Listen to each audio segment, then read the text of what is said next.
Hello friends, केम छो? मजामा? हूँ प्रजापति सुरेश, आप जोई रह्या छो फिजिक्स फॉर यू। फ्रेंड्स, आज आपणे गई काले जे एक्जाम लेवाई गेली छे गुजकेटनी 2020 एनु फिजिक्सनुं जे पेपर छे ए आज आपणे सोल्व करीए। तो जुओ मित्रों, एना जे प्रश्नों छे ए आपणी स्क्रीन पर एक पछी एक आवशे अने आपणे एमने सोल्व करता जईए। तो गुजकेटनो जे पहलो प्रश्न छे फिजिक्सनो ए छे सीजियमनी थ्रेशोल्ड आवृत्ति 5.16 इंटू 10⁻14 हर्ट्ज छे तो तेनु कार्य विधेय इलेक्ट्रॉन वोल्ट में शोधो। हवे थ्रेशोल्ड आवृत्ति जे छे आपणे कार्य विधेय φ0 जे छे ए मेळववानुं छे। थ्रेशोल्ड आवृत्ति f0 जे छे ए 5.16 इंटू 10⁻14 हर्ट्ज आपेली छे। नंबर 1 MCQ है आपणो। तो कार्य विधेय मेळववानुं छे अने ए पण इलेक्ट्रॉन वोल्ट में मेळववानुं छे। तो जो कार्य विधेय एटले शुं? तो कि इलेक्ट्रॉन ने ए सरफेस मांथी बहार निकाळवा माटे जोईती जरूरी ऊर्जा एने कार्य विधेय कहेवाय छे। तो थ्रेशोल्ड आवृत्ति 50 बराबर शुं थाय छे? HFO, H Planck constant 6.6 into 10⁻34, F0 आपेला छे 5.16 इंटू 10⁻14। 50 आ जे आंसर आवशे ते जूल में आवशे। आपने इलेक्ट्रॉन वोल्ट में पूछे छे तो आ जे आंसर आवे छे एने आपणे 1.6 इंटू 10⁻19 वडे डिवाइड करवा पड़शे तो आंसर इलेक्ट्रॉन वोल्ट में थई जशे। अने आ जे आंसर जे आवे छे ए आपणे अहींया डिराइव कर्युं छे ते प्रमाणे 21.285 गुण્યા 10⁻1 इलेक्ट्रॉन वोल्ट। हवे आपेला ऑप्शन प्रमाणे आपणे जो एने सिलेक्ट करवा जईए तो केटलो थाय छे? 2.12 इलेक्ट्रॉन वोल्ट जेटलो थाय छे। जे આપણે જે વેલ્યુ લઈએ છીએ એના આધારે થોડું ઘણું થાય છે પ્લેન્ક કોન્સ્ટન્ટની વેલ્યુમાં। તો 2.12 જે છે એ near equal to 2.14 electron volt. તો ઓપ્શન જે છે એ સી આપણો સાચો આન્સર આવશે। ક્લિયર? ત્યારબાદ જે બીજો એમસીક્યુ છે કે આલ્ફા કણ કરતાં સોનાના કણનું ન્યુક્લિયસ ખાલી જગ્યા ઘણું ભારે છે। આલ્ફા કણ કરતાં સોનાનું ન્યુક્લિયસ, તો જુઓ તમે, સોનાના ન્યુક્લિયસનું દળ ભાગ્યા આલ્ફા કણના ન્યુક્લિયસનું દળ। આ સોનાનું જે ન્યુક્લિયસ છે એનું જે એપ્રોક્સિમેટલું જે દળાંક છે એ 197 જેટલું છે અને આલ્ફા કણ જે છે હિલિયમ એનું જે પરમાણુ દળાંક છે એ નિયર ઇક્વલ ટુ 4 જેટલું છે। હવે આનું એટલે આને આપણે 200 સરળતા માટે એને 200 ગણી લઈએ। 197 છે તો 200 કન્સિડર કરી શકે। 200 ભાગ્યા 4 બરાબર શું થઈ જશે? નિયર ઇક્વલ ટુ 50 થશે। ત્યારબાદ થર્ડ ક્વેશ્ચન જે છે એ છે હાઇડ્રોજન પરમાણુની ધરા અવસ્થાની ઊર્જા -13.6 ઇલેક્ટ્રોન વોલ્ટ છે તો આ અવસ્થામાં ઇલેક્ટ્રોનની ગતિ ઊર્જા ખાલી જગ્યા મળશે। હવે હાઇડ્રોજનની ધરા અવસ્થાની ઊર્જા -13.6 બરાબર, તો એને આયનીકરણ કરવું હોય તો એને ગતિ કરાવવી હોય તો એને +13.6 જેટલી ઊર્જા આપવી પડે। તો ઓપ્શન એ એની અંદર સાચો આન્સર આવશે। ક્લિયર? ત્યાર પછી ચોથો પ્રશ્ન છે બામર શ્રેણી માટે લઘુત્તમ તરંગ લંબાઈ ખાલી જગ્યા છે। તો જુઓ, બામર, લાયમન અને બામર, તો બામર માટે શું થશે? 1/λ is equal two r 1/2² - 1/n², જ્યાં n બરાબર શું થશે તમારા? 3, 4, 5, 6 અપ ટુ ઇન્ફિનિટી। હવે જ્યારે તમારે લઘુત્તમ તરંગ લંબાઈ જોઈએ છે, લઘુત્તમ તરંગ લંબાઈ ત્યારે જ મળશે જ્યારે તમારા n કેવા હોય? ઇન્ફાઇનાઇટ હોય। તો આપણે મૂકી દઈએ 1/λ ઇઝ ઇક્વલ ટુ r 1/4, કારણ કે ઇન્ફાઇનાઇટ સ્ક્વેર એટલે કેટલું થઈ જશે? 0। તો હવે આપણે તરંગ લંબાઈ મેળવવાની છે। 1/λ તો તરંગ સંખ્યા કહેવાય। તો લેમડાને કરતા બનાવીએ તો લેમડાને કરતા બનાવીએ તો શું થશે? 4/r। તો 4/r જે છે તો એ પ્રમાણે આપણે જોઈએ તો આન્સર એ, ઓપ્શન એ જે છે એ સાચો આન્સર છે। ક્લિયર? ત્યારબાદ પ્રશ્ન નંબર 5, 1 ગ્રામ દ્રવ્યની સમતુલ્ય ઊર્જા 1 ગ્રામ દ્રવ્યની સમતુલ્ય ઉર્જા ખાલી જગ્યા છે. બહુ મસ્ત ક્વેશ્ચન છે. તો E બરાબર શું થશે? mc². તો 1 ગ્રામ છે ને એને કિલોગ્રામમાં કન્વર્ટ કરવા પડશે તો 10⁻³ થાય. અને C બરાબર શું થશે? 3 × 10⁸ થશે. હવે આનું સિમ્પ્લિફિકેશન તમે કરશો તો શું થશે? 10⁻³ 3² 9 અને 8² 16. તો 9 × 10⁻13 જૂલ જેટલી ઉર્જા જોઈએ. તો 9 × 10⁻13 તો ઓપ્શન સી જે છે એ આપણો સાચો આન્સર બને છે. ઓપ્શન સી એ આપણો સાચો આન્સર બને છે. ત્યારબાદ જુઓ 6 નંબર. એ એવું કહે છે કે કઈ પ્રક્રિયામાં ન્યુટ્રોન પ્રોટોનમાં રૂપાંતર થાય છે? કઈ પ્રક્રિયામાં ન્યુટ્રોન જે છે એ પ્રોટોનમાં રૂપાંતર થાય છે? તો જ્યારે બીટા માઇનસ ક્ષય થાય છે, ટેક્સ્ટ બુકની અંદર બધી પ્રક્રિયા આપેલી જ છે, તો બીટા માઇનસ ક્ષય થશે ત્યારે ન્યુટ્રોનમાંથી પ્રોટોન બનશે. કારણ કે ન્યુટ્રોન જે છે એ વિદ્યુતભાર વિહીન છે. પ્રોટોન બને છે તો એક વિદ્યુતભાર ઉત્પન્ન થાય છે. તો એની સામે એક બીટા માઇનસ એટલે કે એક ઇલેક્ટ્રોન ઉત્પન્ન થવો જોઈએ. તો એનો વિદ્યુતભાર જે છે તે શું થઈ જશે? તટસ્થ થઈ જશે, અધરવાઇઝ થશે નહીં. તો ઓપ્શન જે છે તે બી બીટા માઇનસ ક્ષય થશે. ત્યારબાદ 7 કંડક્શન બેન્ડ અને વેલેન્સ બેન્ડ વચ્ચેની ફોરબિડન ગેપ ખાલી જગ્યા માટે સૌથી વધારે હોય છે. તો કંડક્શન બેન્ડ અને વેલેન્સ બેન્ડ જે છે તે શું છે? તો કે નીચેની જે અવસ્થા હોય છે તે વેલેન્સ બેન્ડ કહેવાય અને કંડક્શન બેન્ડ કહેવાય છે. એ વાહક માટે સૌથી ઓછી હોય છે, હોતી જ નથી. અર્ધવાહક માટે એના મધ્યમ હોય છે અને અવાહક માટે જે છે એ સૌથી વધારે હોય છે. ગ્રેટર દેન 3 ઇલેક્ટ્રોન વોલ્ટ જેટલી હોય છે. માટે કોઈ ઇલેક્ટ્રોન પસાર થઈ શકતું નથી. માટે એ ધાતુને આપણે શું કહીએ છીએ? અવાહક કહીએ છીએ. તો ઓપ્શન સી સાચો જવાબ આવશે. ત્યારબાદ 8મા નંબરનો જે ક્વેશ્ચન છે એ તમે જુઓ કે આપેલ ટ્રુથ ટેબલ કયા ગેટ માટે છે? તો ઇનપુટ આપેલા છે અને આઉટપુટ આપેલા છે, એ, બી અને વાય. તો ખાસ ધ્યાન રાખજો. 0 0 0 1 1 0 1 1. તો શું કહે છે? આઉટપુટ 1 1 1 0 આવે છે. એનો મિનિંગ શું કહે છે કે એન્ડ ગેટનો ઇનપુટ શું છે? કે 1 1 હોય તો 1. અને અહીંયા એન્ડ કરતાં આખું ઊંધું છે એટલે કે આ y = a and b not એટલે કે 12. તો આ જે છે બુલિયન સમીકરણ કોનું છે? નાન્ડ ગેટનું છે. તો આપણો જે આન્સર જે છે તે ડી સાચો જવાબ આવશે. ઓકે. ત્યારબાદ આપણે જોઈએ તો 9th નંબરનો ક્વેશ્ચન છે કે શુદ્ધ સિલિકોન સ્ફટિકમાં 5 × 10⁻28 પરમાણુ મીટર-³ છે, જેને 1 ppm ઘનતા સાથે 1 આર્સેનિક વડે ડ્રોપ કરવામાં આવે છે. તો ઇલેક્ટ્રોન અને હોલની સંખ્યા ગણો. Ni = 1.5 × 10⁻16 મીટર-³ આપેલા છે. હવે જો શુદ્ધ સ્ફટિકના એકમ કદમાં રહેલા પરમાણુઓની જે સંખ્યા છે, સ્મોલ n સંખ્યા ઘનતા છે, એ છે 5 × 10⁻28 મીટર-³ 1 ppm. 1 ppm નો મિનિંગ થશે 1 પાર્ટિકલ પર મિલિયન. તો જે અશુદ્ધિ ઉમેરવામાં આવે છે એ 10⁻6 હશે. ઓકે. સાથે ઇન્ટ્રિન્સિક વાહકતા આપે છે Ni 1.5 × 10⁻16 મીટર-³ છે. ઓકે. ચલો તો હવે આપણે શું 1 ppm ના આધારે આપણે લઈએ કે ભાઈ 10⁻6 યજમાન અણુ માટે એક અશુદ્ધિનો અણુ ઉમેરવામાં આવે છે.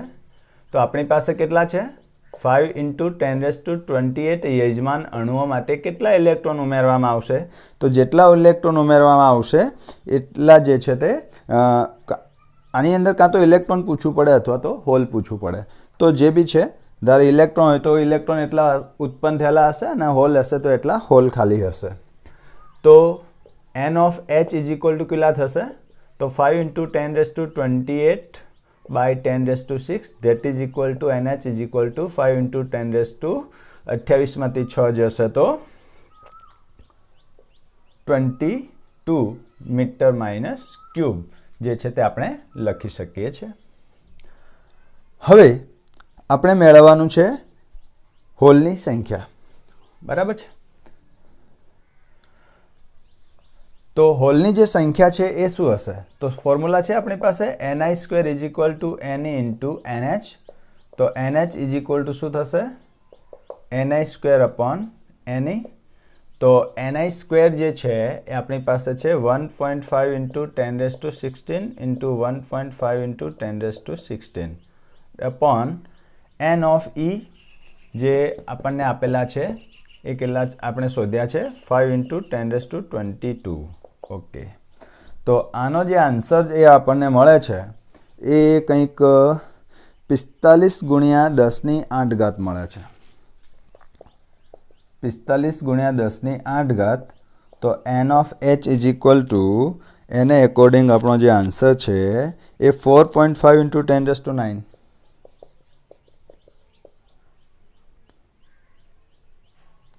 Metre minus cube. તો આ જે ઓપ્શન એ છે એ આપણો સાચો આન્સર બનશે। ત્યારબાદ 10મા નંબરનો જે ક્વેશ્ચન છે સબ્જેક્ટિવ છે કે ડાયોડમાં ફોરવર્ડ વોલ્ટેજ વધારતા ડેપ્લેશન સ્તરની જે જાડાઈ છે એની અંદર શું થાય છે ઓપ્શન આપણને બધા આપેલા છે વધશે, ઘટશે, બદલાશે નહીં, નક્કી નહીં। તો આન્સર આવશે ઘટશે। ત્યારબાદ 11 નંબરનો દાખલો છે કે સમઘનના કોઈ ખૂણા પર ક્યુ વિદ્યુતભાર આપેલો છે તો તેની કોઈ પણ એક સપાટી પરથી પસાર થતું વિદ્યુત ફ્લક્સ ખાલી જગ્યા જેટલું થાય। તો બહુ ઇમ્પોર્ટન્ટ દાખલો છે આ। તો જુઓ આ જે છે તે ધારો કે આપણી પાસે એક સમઘન છે, બરાબર। હવે કોઈ એક શિરોબિંદુ પર ધારી લઈએ કે આપણી પાસે જે છે તે આ એક શિરોબિંદુ છે જેના ઉપર આપણે શું મૂક્યો છે વિદ્યુતભાર મૂકી દીધો છે ક્યુ। હવે આપણે કોઈ પણ સપાટી સાથે સંકળાયેલું ફ્લક્સ મેળવવાનું છે। તો હવે આ જે વસ્તુ છે એ સમજવા માટે તમારે જે છે એ કલ્પના કરવી પડે છે કે આ એક સમઘન છે તો આ વિદ્યુતભાર ઘેરાયેલો હોવો જોઈએ, બરાબર છે કે નહીં। ગાઉસના નિયમ છે એનો ઉપયોગ કરવો હોય તો એ વિદ્યુતભાર ઘેરાયેલો હોવો જોઈએ। હવે આ વિદ્યુતભાર જે છે એ શિરોબિંદુ પર છે તો એને ઘેરવો હોય તો શું કરવું પડે તો કે આના જેવો જ એક સમઘન અહીંયા મૂકવો પડે, એના જેવા બે સમઘન એમની પાછળ મૂકવા પડે તો 4 નીચે અને 4 સમઘન પાછા ક્યાં મૂકવા પડે ઉપર મૂકવા પડે। તો ટોટલ સમઘન કેટલા થઈ ગયા 4 નીચે અને 4 ઉપર એટલે 8 સમઘન થઈ ગયા। અને એક સમઘનની સાથે આ જે વિદ્યુતભાર છે તે કેટલી બાજુ સાથે સંકળાયેલો છે તો આ એક વિદ્યુતભાર એક તો પાછળની બાજુ આ અને બીજી આ, તો એક વિદ્યુતભાર જે છે તે 3 બાજુ સાથે સંકળાયેલો હોય છે। તો એવા કેટલા વિદ્યુતભાર છે સમઘન છે આપણી પાસે 8, તો 8 તરી કેટલા થાય 24 થાય। એટલે સી ઓપ્શન જે છે એ આપણે આવશે કારણ કે એક બાજુ સાથે સંકળાયેલો વિદ્યુતભાર કેટલો થશે Q/24। તો ફ્લક્સ ફાઈ બરાબર શું થાય તો સમેશન ઓફ ક્યુ એટલે Q/24 અપોન ε0 એટલે Q/24 ε0 સી ઓપ્શન જે છે તે આપણો સાચો મળશે। ત્યાર પછી 12મા નંબરનો ક્વેશ્ચન છે એ પણ લોજિક વાઇઝ છે કે +10⁻8 કુલમ અને -10⁻8 કુલમ મૂલ્યના બે બિંદુવટ વિદ્યુતભારો અનુક્રમે એકબીજાથી 0.1 મીટર અંતરે મૂક્યા છે તો તેઓને જોડતી રેખાના કેન્દ્ર બિંદુએ વિદ્યુત ક્ષેત્રનું મૂલ્ય કેટલું હશે। તો જો આપણી પાસે એક વિદ્યુતભાર છે આ +10⁻8 કુલમ, બીજો વિદ્યુતભાર અહીંયા છે -10⁻8 કુલમ, આ બંને વચ્ચેનું જે ડિસ્ટન્સ છે એ છે 0.1 મીટર। ક્લિયર। હવે આપણને કહે છે કે આ બંનેના કેન્દ્ર બિંદુ એટલે કે મધ્ય બિંદુ ધારો કે આ P છે ત્યાં આપણે ટોટલ વિદ્યુત ક્ષેત્ર જે છે તે E ડેશ મેળવવાનું છે। સમજ પડી ગઈ। તો જો આ ટોટલ ડિસ્ટન્સ 0.1 છે તો આ જે હાફ ડિસ્ટન્સ છે તે કેટલું થશે તો કે 0.2 1/2 મીટર. ક્લિયર? ઓકે. હવે જો કે આ મધ્યબિંદુથી બંને બાજુના વિદ્યુતભારના વેલ્યુ તો સમાન છે અને ડિસ્ટન્સ પણ સમાન છે. તો આ જે વિદ્યુતભાર છે તો આ પ્લસ અને આ માઇનસ છે, તો કોઈ એમ કહેશે કે અહીંયા 0 થશે, તો એવું શક્ય નહીં બને, એ ભૂલ થશે આપણે. બરાબર છે? કેમ? તો કે પ્લસ વિદ્યુતભાર છે તો પ્લસ વિદ્યુતભારનું વિદ્યુત ક્ષેત્ર, ધારો કે આને વિદ્યુતભાર 1 કહીએ, આને 2 કહીએ, તો પહેલા નંબરના વિદ્યુતભારનું વિદ્યુત ક્ષેત્ર ધારો કે આપણે E1 લઈએ તો આ બાજુ જશે ધનનું બહાર તરફ, અને આ ઋણ વિદ્યુતભાર છે તો એનું વિદ્યુત ક્ષેત્ર અંદર તરફ આ રીતે થશે. તો તમે જોઈ શકો છો કે P બિંદુ પાસે બંને વિદ્યુત ક્ષેત્રોની દિશા એક જ તરફની મળે છે, માટે બંનેનો શું થશે? સરવાળો. બરાબર? તો E' ઇઝ ઇક્વલ ટુ શું થશે? E1 પ્લસ E2 થશે, જ્યાં E1 ઇઝ ઇક્વલ ટુ શું છે? E2 ઇઝ ઇક્વલ ટુ શું લખી શકાય? E. તો E' બરાબર શું થશે? 2E. હવે E બરાબર શું થાય? તો કે બિંદુવત વિદ્યુતભારના લીધે ઉદ્ભવતું વિદ્યુત સ્થિતિમાન, તો KQ/R².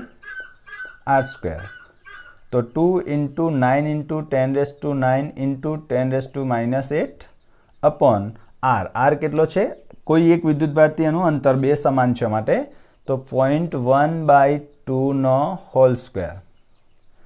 તો જુઓ હવે, તો 2 × 9 × 10⁻9 × 10⁻8 છેદનો છેદ વર્ગ થઈને ઉપર જશે, 2 નો વર્ગ 4, અને આ 10.1 એટલે 10⁻1 ઘાત કહેવાય. તો 10⁻1 નો વર્ગ એટલે શું કહેવાશે? 10⁻2 ઘાત કહેવાશે. તો આનો જે આન્સર આવશે આપણો E' એ આવશે 9 દુ 18 અને 18 ચોક 72. તો 72 × 10 આ છે -2 ઘાત ઉપર જશે તો પ્લસ, 9 ને 2 11 થઈ જશે, 11 માંથી -8 જશે તો આવશે 3, તો 10⁻3. તો આ રીતનો જે ન્યૂટન પર કુલમ, આ રીતનો કોઈ આન્સર છે આપણી પાસે. તો આપણી પાસે છે 7.2 × 10⁻4. તો શું આ બનાવી શકાય? હા, 7.2 × 10⁻4 ન્યૂટન પર કુલમ. તો ઓપ્શન એ જે છે તે આપણો આનો સાચો આન્સર છે. ત્યારબાદ 13મા નંબરનો MCQ છે. સમાન રીતે વિદ્યુતભારિત એવા અનંત સમતલ પર વિદ્યુતભારની પૃષ્ઠ ઘનતા સિગ્મા છે. એની નજીક એક સાદું લોલક અધો દિશામાં લટકાવેલું છે. લોલકના ધાતુના ગોળા પર Q0 વિદ્યુતભાર આપ્યા પછી શિરોલંબ દિશા સાથે લોલકની દોરી સાથે થીટા કોણ બનાવે છે. તો આપેલા ઓપ્શનમાંથી શું સાચું હોઈ શકે?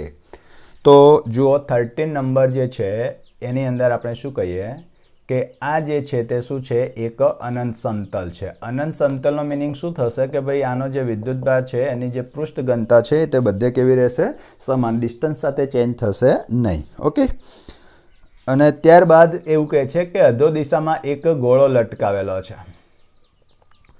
હવે આ ગોળો લટકાવેલો છે, એના ઉપર કોઈ વિદ્યુતભાર નથી તો તેમ જ લટકી રહેશે. હવે આ ગોળા જે છે એના ઉપર આપણે Q0 વિદ્યુતભાર પ્રસ્થાપિત કરીએ છીએ. તો આ ધન વિદ્યુતભાર, આ પ્લસ ધન વિદ્યુતભાર આવે છે તો અપાકર્ષિત થશે. તો અપાકર્ષણના લીધે ગોળો જે છે તે આમ થીટા જેટલો ખૂણો બનાવે છે, Q જેટલો વિદ્યુતભાર છે, અને સંતુલિત અવસ્થા પ્રાપ્ત કરે છે. એનો મિનિંગ શું થાય કે X અને Y દિશામાં લાગતા બંને બળોનું જે પરિણામી બળ કેવા હોય છે? 0 હોય તો સંતુલિત અવસ્થામાં રહી શકે છે. તો હવે આપણે એના બળો લઈએ. તો કે M દળ હોય તો mg નીચે જેટલું અધો દિશામાં બળ લાગે. આ T તણાવ ઉત્પન્ન થતો હોય, આ થીટા છે તો આ પણ થીટા થશે, તો આ થશે T cos θ, અને લંબ થશે તમારું T sin θ. અને આ જે વિદ્યુતભાર છે એના લીધે આના પર બળ લાગશે. શું લાગે છે કે આનું વિદ્યુત ક્ષેત્ર હશે, તો વિદ્યુત ક્ષેત્રના લીધે વિદ્યુતભાર પર લાગતું જે બળ છે તે શું થશે? Q × E. ઓકે. હવે E બરાબર શું થશે? તો કે σ/ε0. તો આ પ્રકારની અવસ્થા થશે. સંતુલિત અવસ્થામાં છે એનું મિનિંગ એ થાય કે આ X અને Y દિશામાંના પરિણામી બળ કેવા હોય છે? સમાન હોય છે. તો આપણે X દિશામાં લઈએ તો શું થશે? T sin θ is equal to Q0 σ/ε0. અને Y દિશાની વાત કરીએ તો શું થશે? T cos θ is equal to mg 1 2 1 અને 2 નો શું લઈશું આપણે? ગુણોત્તર. તો શું થશે? sin ભાગ્યા cos t કેન્સલ થઈ જશે, તો tan θ Q0 σ/mg ε0. ઓકે. હવે તમે જુઓ, m કોન્સ્ટન્ટ છે, g કોન્સ્ટન્ટ છે, ε0 કોન્સ્ટન્ટ છે. ક્લિયર? તો શું થશે? તો કે tan theta is directly પ્રપોઝનલ two Q0 into sigma. હવે શું આવો બેઠો ઓપ્શન આપણી પાસે છે? નથી. તો આપેલા ઓપ્શનમાંથી આને કઈ રીતે કન્વર્ટ કરી શકીએ? તો તમે જો સિગ્માને કરતા રાખીએ તો શું થશે? tan theta by Q0. તો આ પ્રકારનો જે ઓપ્શન છે તે સી ઓપ્શન આપણો જે છે તે સાચો છે. tan theta by Q0 proportional to sigma. Clear? કે ત્યારબાદ આપણે 14 નંબરનો પ્રશ્ન લઈએ છીએ કે પોલરાઇઝેશન P નું પારિમાણિક સૂત્ર શું છે? તો પોલરાઇઝેશન P શું છે? તો હું તમને કહી દઉં કે પોલરાઇઝેશન જે છે એ એકમ કદ દીઠ રહેલી ડાયપોલ મોમેન્ટ છે. તો polarisation is equal to dipole moment ભાગ્યા કદ. ડાયપોલ મોમેન્ટનું કદ શું થાય? કુલમ ઇન્ટુ મીટર અને કદનું સેન્ટીમીટર ક્યુબ. તો સ્ક્વેર કેન્સલ થઈ જશે, ઘન કેન્સલ થશે, સ્ક્વેર આવશે. હવે આનું જે પારિમાણિક સૂત્ર લઈએ કુલમનું તો શું મળે છે? A1 T1 મીટર માઇનસ ઉપર જશે તો L માઇનસ 2. તો A1 T1 L માઇનસ 2. તો આપેલા ઓપ્શનમાંથી શું સાચું મળે છે આપણને? L માઇનસ 2 A1 T1 એટલે કે ડી ઓપ્શન જે છે તે આપણો સાચો આન્સર મળે છે. ત્યાર પછી 15મા નંબરનું જોઈએ તો કે કોઈ પદાર્થની સાપેક્ષ પરમિટિવિટી 80 છે તો તેનું વિદ્યુતીય સસેપ્ટિબિલિટી શું થાય? તો વિદ્યુતીય સસેપ્ટિબિલિટી E બરાબર સાપેક્ષ પરમિટિવિટી -1 ફોર્મ્યુલા છે આપણી પાસે. વેલ્યુ આપી છે 80 -1. તો કાઈ E ઇઝ ઇક્વલ ટુ 79. તો એને એકોર્ડિંગ ઓપ્શન બી જે છે તે સાચો આન્સર મળશે. ત્યારબાદ 16 નંબરનો પ્રશ્ન છે. 2 માઇક્રોફેરાડે કેપેસિટન્સ ધરાવતા કેપેસિટરને 50 વોલ્ટના સપ્લાય સાથે જોડેલું છે અને 3 માઇક્રોફેરાડે કેપેસિટન્સ ધરાવતા કેપેસિટરને 100 વોલ્ટના સપ્લાય સાથે જોડેલું છે. હવે બેટરી દૂર કરી સમાન પ્રકારના વીજભાર ધરાવતી પ્લેટોનું સંયોજન કરતા બનતા સંયોજનનો વિદ્યુત સ્થિતિમાનનો તફાવત શું હશે? તો વિદ્યુત સ્થિતિમાનના તફાવતની ફોર્મ્યુલા જે છે, વિદ્યુત સ્થિતિમાનનો જે તફાવત છે ડેલ્ટા વી, તો આપણી પાસે ફોર્મ્યુલા છે કે C1 V1 plus C2 V2 upon C1 plus C2. Value આપણે સબમિટ કરી દે તો શું થશે? 2 into 50 plus 3 into 100 upon 2 plus 3. તો 100 પ્લસ 300 ડિવાઇડેડ બાય 5. તો કેટલા થશે? 400 by 5. 5 8 जा 40. ઓકે, તો કેટલા થશે? 80 વોલ્ટ. તો વિદ્યુત સ્થિતિમાનનો તફાવત જે છે તે આ ફોર્મ્યુલાના આધારે મેળવી શકાશે 80 વોલ્ટ. ઓપ્શન એ જે છે તે આપણો સાચો આન્સર મળશે. 17 નંબર. કારની એક સંગ્રાહક બેટરીનું EMF 12 વોલ્ટ છે અને જો બેટરીનો આંતરિક અવરોધ 0.4 ઓમેગા હોય તો બેટરીમાંથી ખાલી જગ્યા વોટ મહત્તમ પાવર ખેંચી શકાય. હવે પાવર મહત્તમ ક્યારે ખેંચી શકાય? તો એક્સટર્નલ રેઝિસ્ટન્સ 0 હોય ત્યારે. એનો મિનિંગ કે જે પરિપથનો ટોટલ રેઝિસ્ટન્સ છે એ બેટરીના આંતરિક રેઝિસ્ટન્સ જ હોવો જોઈએ, એક્સટર્નલ રેઝિસ્ટન્સ હોવો જોઈએ નહીં. ઓકે, તો કહેવાનો મિનિંગ શું થાય? તો કે ભાઈ અહીંયા કન્ડિશન આપી છે આપણને EMF 12 વોલ્ટ 17. ત્યાર પછી ઇન્ટરનલ રેઝિસ્ટન્સ છે આપણું 0.4 ઓમેગા. તો મહત્તમ પાવર P મેક્સિમમ શું મળશે? તો P મેક્સિમમ બરાબર શું થશે? તો કે P બરાબર VI. I મેક્સિમમ હોય તો હવે I મેક્સિમમ ક્યારે થશે? તો I is equal to V by R.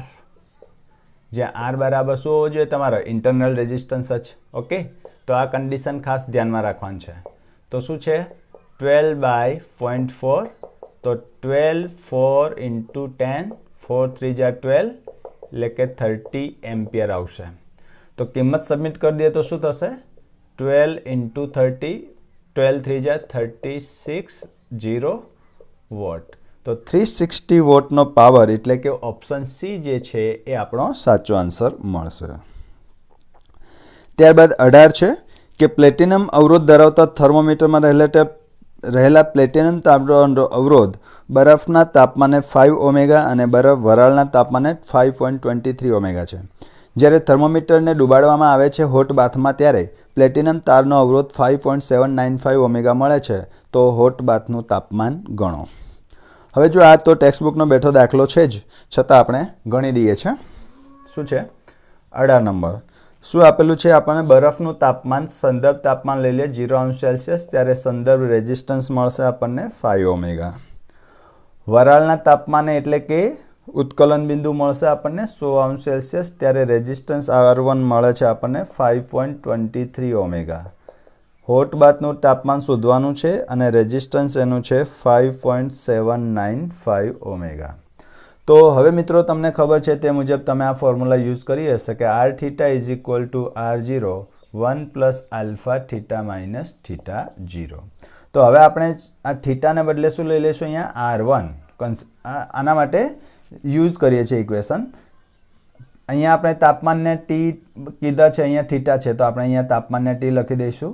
તો જે શોધવાનું હોય છે તાપમાન T1 માઇનસ શું થઈ જશે? T0.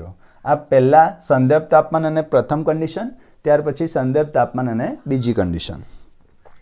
તો હવે આના આધારે આપણે પહેલાં જે છે તેનું આલ્ફા શોધી દઈએ, બીજા સમીકરણમાં આલ્ફાની કિંમત સબમિટ કરી અને T2 તાપમાન શોધી શકાશે.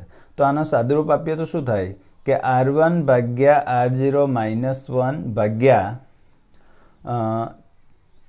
આલ્ફા શોધવાનું છે એટલે T1 માઇનસ T0 છેદમાં જશે અને આલ્ફા. હવે આની જે વેલ્યુ છે એ તમે સબમિટ કરો તો શું થશે? R1 જે છે એ થશે તમારું 5. R1 છે આપણી પાસે 5.23, R0 5 minus 1 divided by T1 minus 0 એટલે કે 100 માઇનસ 0. તો આ રીતે આલ્ફાની જે વેલ્યુ છે તમે ગણશો તો 0.0046 ઇન્વર્સ જે છે તે તમને મળશે. હવે આ કિંમત બીજી કન્ડિશન માટે એપ્લાય કરી દેવાનું છે. તો બીજી કન્ડિશન શું થશે? તો કે R2 is equal two R0 1 plus alpha T2 minus T0. હવે અહીંયા T2 મેળવવાના છે તો શું થશે કે R2 બાય R0 માઇનસ 1 છેદમાં શું જશે? Alpha is equal two T2, કારણ કે આની વેલ્યુ કેટલી છે? 0 છે. તો હવે આ કિંમત આપણે મૂકી દઈએ. R2 5.795 અપોન R0 5 માઇનસ 1 ભાગ્યા alpha 0.00046 is equal two T2. તો આનું જે સાદુરૂપ તમને મળશે એ મળશે આપણો 345.65.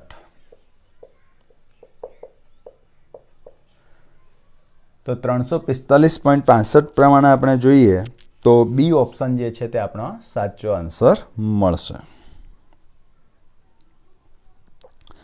ત્યાર પછી 19 નંબરનો દાખલો આપણે જોઈએ.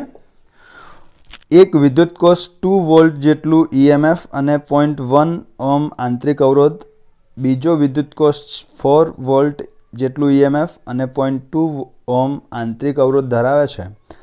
આ બંને કોષ એકબીજા સાથે સમાંતરમાં જોડતા મળતા સંયોજનનું સમતુલ્ય EMF જે છે તે મેળવવાનું છે. હવે સમાંતર જોડાણના EMFની આપણે ટેક્સ્ટબુકની અંદર થિયરી છે, તો આપણે એનું જે સમતુલ્ય EMF જે મેળવવાનું છે એને માટે ફોર્મ્યુલા લઈ છે E1R2 plus E2R1 upon R1 plus R2 બરાબર છે. તો E1 જે છે તે આપણા પાસે 2 છે, R2 કેટલા છે? 0.2, E2 4, R1 0.1 અપોન 0.1 પ્લસ 0.2. તો કેટલા થશે? 0.4 પ્લસ 0.4 અપોન 0.3. તો 0.8 by 0.3 that is equal to 8/3. અને આનો આપણે ભાગાકાર કરીશું તો આપણને જે આન્સર જે મળશે એ 2.67 વોલ્ટ મળશે. એટલે કે એ ઓપ્શન જે છે તે આપણો સાચો આન્સર મળશે. ત્યાર પછી 20મા નંબરનો પ્રશ્ન છે કે ચુંબકીય ક્ષેત્રનો સ્ત્રોત ખાલી જગ્યા જ્યારે વિદ્યુત ક્ષેત્રનો સ્ત્રોત ખાલી જગ્યા હોય છે. તો ચુંબકીય ક્ષેત્રનો જે સોર્સ છે એ સદિશ હોય છે, જ્યારે વિદ્યુત ક્ષેત્રનો જે સોર્સ હોય છે વિદ્યુતભાર એ અદિશ હોય છે. એટલે કે પ્રથમ સદિશ અને પછી બીજો અદિશ. તો સદિશ અને અદિશ, તો ડી ઓપ્શન જે છે એ 20માની અંદર આપણો સાચો આન્સર મળે છે. હવે 21મા નંબરનું જે MCQ છે કે 10 એમ્પિયર મીટર સ્ક્વેર ચુંબકીય મોમેન્ટ ધરાવતા એક ગૂંચળાને શિરોલંબ સમતલમાં એવી રીતે રાખેલું છે કે જેથી તે તેના વ્યાસ સાથે એક રેખાસ્થ એવી સમક્ષિતિજ અક્ષ પર મુક્ત રીતે ભ્રમણ કરી શકે. 2t જેટલું નિયમિત સમક્ષિતિજ ચુંબકીય ક્ષેત્ર એવી રીતે પ્રવર્તે છે કે જેથી શરૂઆતમાં ગૂંચળાની અક્ષ આ ક્ષેત્રની દિશામાં એટલે કે એક રેખાસ્થ હોય અને ચુંબકીય ક્ષેત્રની અસર હેઠળ આ ગૂંચળું 90 ડિગ્રીનું કોણ જેટલું ભ્રમણ કરે છે. જ્યારે ગૂંચળું 90 કોણની પાસે પહોંચે ત્યારે તેની કેટલી કોણીય ઝડપ પ્રાપ્ત કરી હશે? ગૂંચળાની ઝડપની ચાક માત્રા 0.1 કિલોગ્રામ મીટર સ્ક્વેર છે.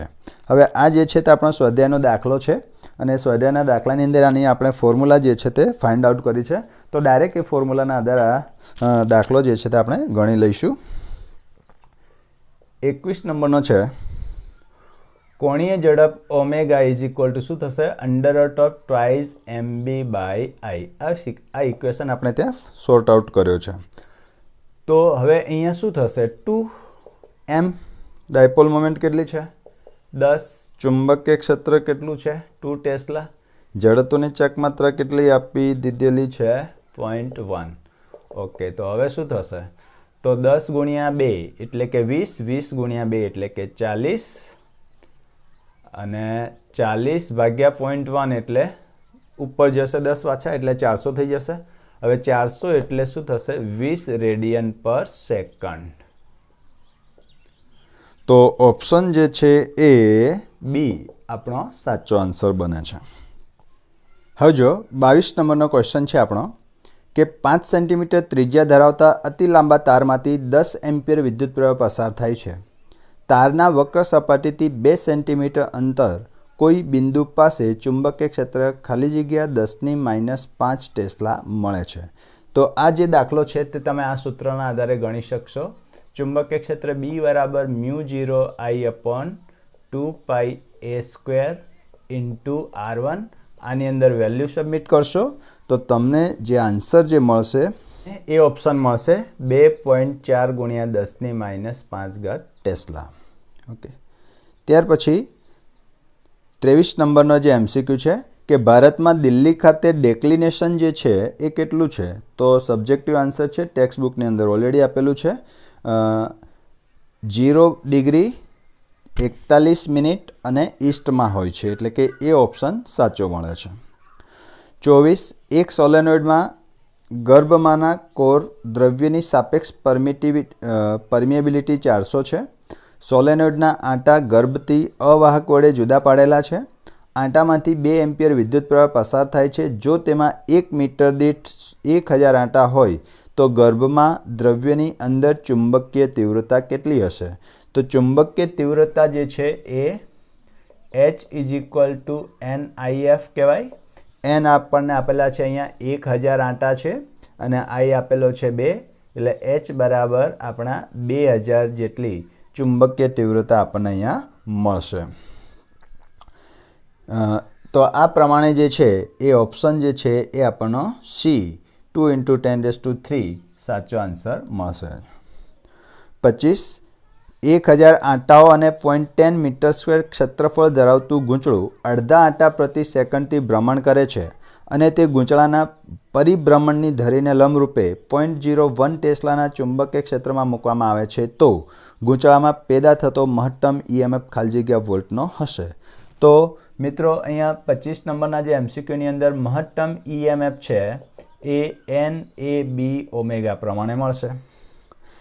N છે તમારી પાસે અહીંયા 1000, A છે 0.010, B છે તમારી પાસે 0.01 અને ઓમેગા નથી. ઓમેગા કેવી રીતે શોધી શકાય? અહીંયા આપી છે આપણને આવૃત્તિ. તો શું થશે તમે જુઓ કે ઓમેગા = થાય 2πf.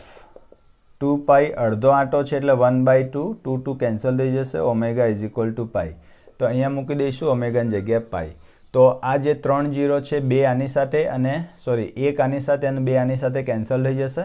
તો આન્સર તમારો આવશે E મેક્સિમમ જે છે એ પાઈ વોલ્ટ જેટલો આવશે એટલે કે 3.14 એટલે કે બી ઓપ્શન સાચો જવાબ મળશે. ત્યાર પછી 26 નીચે આપેલી કઈ લૂપમાંથી પ્રેરિત વિદ્યુતપ્રવાહની દિશા A થી C થી B મળે છે? તો ઓપ્શન C જે છે એ સાચો આન્સર છે. જમણા હાથના અંગૂઠાના આધારે જાણી શકાય છે. 27 પ્રેરકત્વનો એકમ કયો નથી? તો એના જે સૂત્રો છે એના આધારે તમે એના એકમો બનાવી શકો છો. ટેક્સ્ટ બુકની અંદર બધું જ ડિટેલમાં આપેલું છે.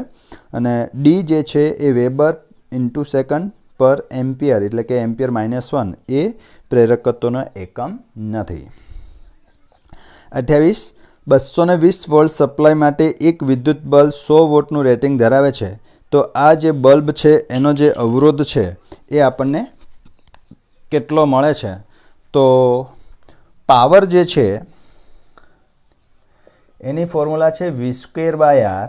તો R બરાબર થશે V²/P અને આની અંદર તમે 220નો વર્ગ કરો ડિવાઇડેડ બાય 100 કરો તો 22નો વર્ગ પ્રમાણે 484 ઓમેગા મળશે. એટલે કે ઓપ્શન એ સાચો આન્સર છે. 29 283 વોલ્ટ મહત્તમ મૂલ્ય અને 50 હર્ટ્ઝ આવૃત્તિવાળો સાઇન પ્રકારનો વોલ્ટેજ LCR શ્રેણી પરિપથને લાગુ પાડેલ છે, જેમાં R બરાબર 3 ઓમેગા, L બરાબર 25.48 મિલી હેનરી અને C બરાબર 786 માઇક્રોફેરાડે છે. તો અનુનાદની અવસ્થામાં ઇમ્પિડન્સ, મસ્ત ક્વેશ્ચન છે. ઇમ્પિડન્સ શું થશે? તો કે Z બરાબર R² plus omega L -1 upon omega C નો હોલ સ્ક્વેર. હવે અનુનાદ થાય એટલે omega L is equal two 1 upon omega C થાય. ઇન ધ સેન્સ કે આ કન્ડિશન 0 થઈ ગઈ. તો modulus of Z is equal to શું થાય? √R², that is equal two R. R કેટલા આપેલા છે? 3 ઓમેગા. તો આ જ આપણો જે છે એ આન્સર બનશે અને ઓપ્શન બી જે છે તે સાચો આન્સર છે. ત્યારબાદ 30 નંબરનો ક્વેશ્ચન છે કે વાસ્તવિક ટ્રાન્સફર માટે શું સાચું છે? તો કે એ ઓપ્શન છે PI ગ્રેટર દેન P0. જો આદર્શ ટ્રાન્સફોર્મર હોય તો C સાચું મળશે, PI બરાબર PO. આપેલા ક્વેશ્ચનમાં એ ઓપ્શન સાચો છે. 31 સ્થાનાંતર પ્રવાહનો સ્ત્રોત શું છે? તો કે બદલાતું જતું વિદ્યુત ક્ષેત્ર એટલે કે C ઓપ્શન સાચો આન્સર છે. પારજાંબલી કિરણોની તરંગ લંબાઈ ખાલી જગ્યાથી ખાલી જગ્યા હોય છે. પારજાંબલી કિરણોની તરંગ લંબાઈ દ્રશ્ય પ્રકાશથી નીચે આવે છે, એટલે દ્રશ્ય પ્રકાશ 4000 થી 8000 એંગસ્ટ્રોમથી નીચે આપણે વાત કરીએ તો કેટલી મળે છે? 400 નેનોમીટરથી 1 નેનોમીટર. ડી ઓપ્શન સાચો છે. 33 પૃથ્વીને પોતાની ધરીને અનુલક્ષીને એક પરિભ્રમણ કરતાં 24 કલાક લાગે છે. પૃથ્વી પરથી સૂર્યને જોતા તેની 1 ડિગ્રી જેટલી શિફ્ટ માટે તેને કેટલો સમય લાગશે? તો 24 કલાકની અંદર એક ભ્રમણ પૂરું કરે ને, એટલે કે 360 ડિગ્રી પરિભ્રમણ માટે 24 કલાક. તો 1 ડિગ્રીના પરિભ્રમણ માટે કેટલો સમય લાગે? તો 1 ડિગ્રી ગુણ્યા 24 કલાક ભાગ્યા 360 ડિગ્રી. ડિગ્રી કેન્સલ થઈ ગયા અને હવે આ પ્રમાણે આન્સર આવતો નથી, તો આને આપણે મિનિટમાં કન્વર્ટ કરી નાખીએ. હવે તો જુઓ,